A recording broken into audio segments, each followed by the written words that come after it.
fun begins. How's it going? Hello. Well, Greetings, young Jedi. hello there. Hey everyone, Hybrid Toy Reviews here, and today we are taking a look at the Star Wars The Black Series Not Real VeilsToys Knockoff 212th Heavy Clone Trooper. Now, they had just recently done the 501st Heavy from Battlefront 2 and done it very, very faithfully.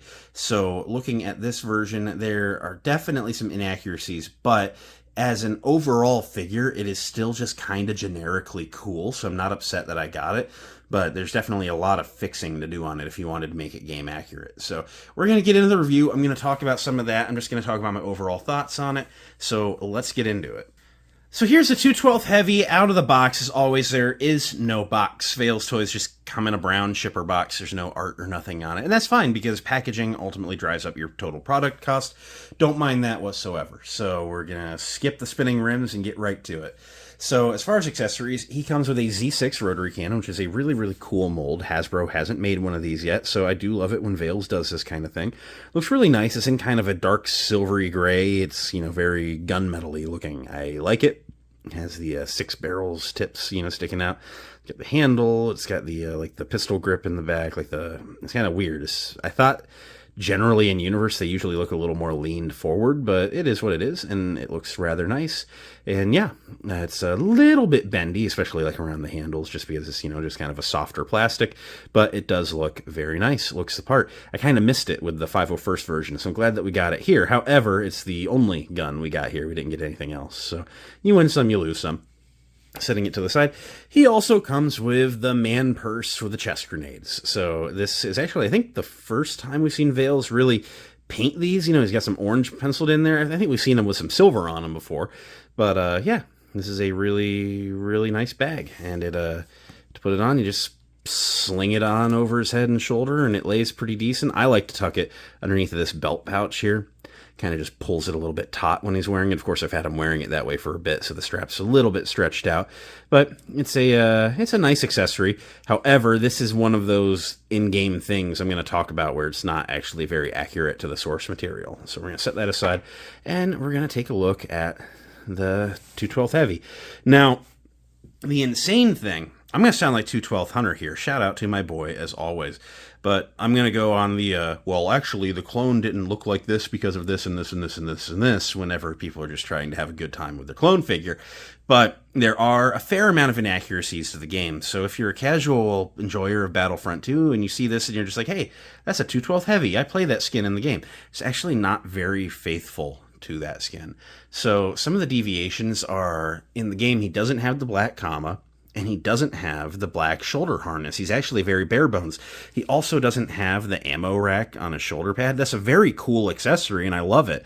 But it's not accurate to this depiction. And then he's supposed to have more paint going on his chest. There's supposed to be a kind of a rectangle-y shape going on under the pecs.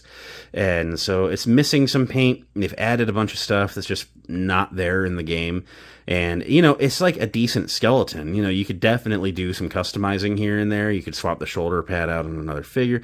He doesn't have this little bicep strap, which is just a little rubber overlay. That could come off easily enough.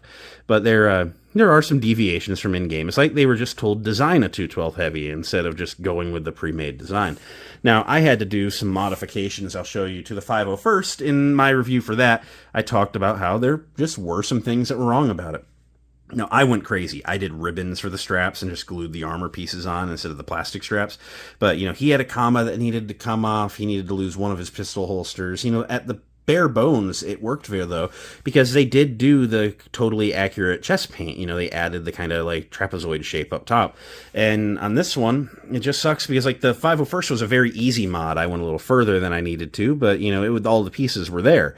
And on this one, you have to add some paint. You have to swap some shoulder pads out with some other figures in the collection. So it's not a gripe. It's still a very fun figure, but it isn't super faithful to the source material, I honestly need to say. However, as just a kind of generic, heavy 212th trooper, he looks really cool, and I could honestly see it being in-universe that some of the gear for the heavies is kind of up to the trooper's discretion. If you think you want a comma, put the comma on, who cares? So, there could be a little bit of that going on in-universe. I'm not trying to nitpick, but I'm nitpicking. So there we go. I went on my 2/12 rant. I think Hunter would be proud of me. But yeah, he's a really cool looking figure. Otherwise, I do love the new helmet design. They made the new heavy helmet. We saw this on the 501st. Now we're seeing it here on the 212.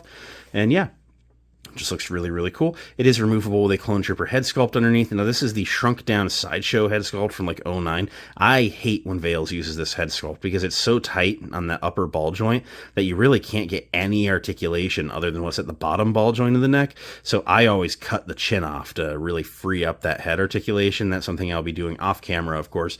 But I did do a YouTube short on it. You can check it out, the Great VeilsToys Chin Delete. So you get to see me do some very sketchy stuff with a razor knife. It's a fun time, I promise. But he's got that really cool helmet design, though. I do love the ammo cylinders on the shoulder. They have a nice orange overlay on them. There's a couple of pouches on a strap, and this is like a soft vinyl-y overlay piece. You can turn it to where the pouches are a little more out if you want. And I do just like how that looks. It's a really cool little piece. And other than that, you know, we've seen the comma, we've seen the shoulder strap system a few times, and below that is just kind of the standard 212, deco. It's in a little bit more of a yellow than an orange. It's maybe a bit light for Revenge of the Sith, but it's very close to Clone Wars, and so I do like that. I kind of prefer their appearance in the Clone Wars, so this is a really, really cool homage to that. One thing that Veils cannot get right on these 212s, though, and I've never mentioned it directly to them. You can just DM them on AliExpress, by the way. If you have a favorite clone that you'd like to see them make, tell them. Like I've steered them a few times. It's been a lot of fun. But the orange paint on the sides of the torso here, they can never get it aligned right, and it's really, really noticeable around back. You see the strap here covers it, but to bring in an uncovered one, I mean, it's been happening on every 212 they've ever done. You see the alignment just doesn't line up. It's very crooked on one side and crooked the other way on the other side. But yeah, he's got a little bit of that going on. I guess it's a little easier to forgive with the strap in the way here. But you see that paint comes all the way over here, so it should really come all the way over here on this side. So yeah, here we go, nitpicking the shit out of it once more. Hybrid Complaints reviews. So that's what we're getting here. So to run through some articulation on them, just to take a good look. As I said, that head under the helmet, and that's the weird thing too with that head is like this helmet fits on the normal head they normally use. So I don't really know why they did that, but that's all the further up he can look. And that's kind of pitiful, not gonna lie. And then that's all the further down he can look. And then, of course, he can get side to side and a good bit of pivot in there. His arms can come up to a T-pose. The little strap thing has to push down on this side. There's a good butterfly joint in there. You can do a 360 at the shoulder, upper bicep swivel. Single jointed elbows can go a little past 90, swivel at the elbow. 360 on the wrist with the left hinging in and out, the right hinging up and down. There's a mid-torso ball joint. It's a little stiff under this harness. It's not bad. But the harness actually moves a little freer on this one than the other one. I had to totally soft goods it on my 501st because I just wanted more range than it had. So you can get some pretty good movement there considering it's under a harness.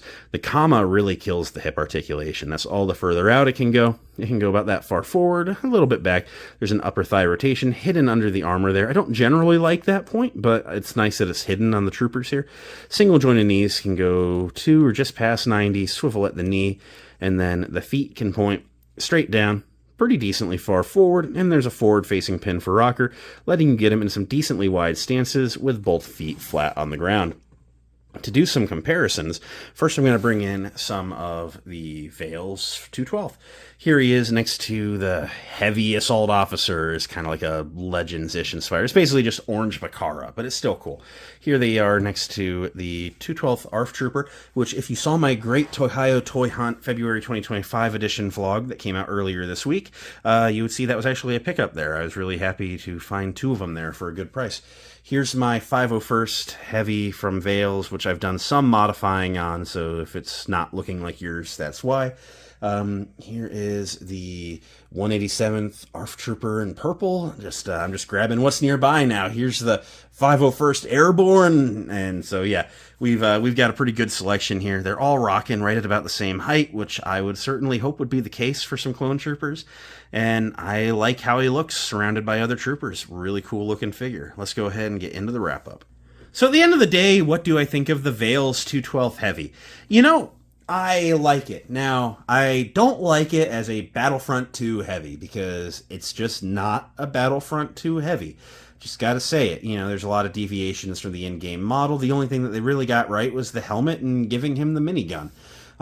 So I can't call it a good Battlefront 2 figure. However, I do just like what we're getting here. I'm liking that they're giving us all these clones with these overlays and stuff, you know, the commas and the straps, and I can't knock it that hard. You know, at the base, you still have to do some painting and stuff to make it right if you want to do Battlefront heavy. But it's just a fun figure. I've said it a lot recently with Veils clones, but they, you know, I grew up in that era where they were just repainting the Revenge of the Sith 375 figures, random colors, packing them with a comic book, and saying, this is Commander What's-His-Face, and he wasn't canon in Legends, and he's not canon in current canon, and it was just a toy. It was just a toy of a clone trooper that you could squint your eyes and definitely believe he was out there in a galaxy far, far away somewhere. So this kind of scratches that itch. It's just not a very good Battlefront 2 clone, but I can kind of squint my eyes and say he's just some sort of heavy weapons 212th, and I'm definitely happy with that. I figured my 212th collection was done, and then the last couple of weeks there's just been some good additions, so I'm just going to continue good additioning. But I really like how this guy turned out. I recommend him. Just if you're going to be like super searching for a Battlefront 2 edition, you might have a better time commissioning a custom from someone. It would be a lot easier than making this perfect for the in-game model. Although there is some good bare bones here, so maybe you could make it work. But yeah, that's where I'm at. I recommend him, but you just need to know what you're getting when you're getting him. So I hopefully have enlightened you a bit, and hopefully if you get him, you enjoy him. I'm definitely going to enjoy mine. I can't wait to get him on the shelf behind Commander Cody over there. So that's where I'm at. So thanks a bunch for watching. It means a lot that you did. If you enjoyed, you should leave a like, comment, subscribe, all that end of video stuff. You know the drill. I'm going to go work on something else now. I got plenty of videos coming, so keep an eye out here at Hybrid Toy Reviews. There's always something fun to watch coming up in the distance, and I'm going to get to it. So until then, may the Force be with each and every one of you, and goodbye.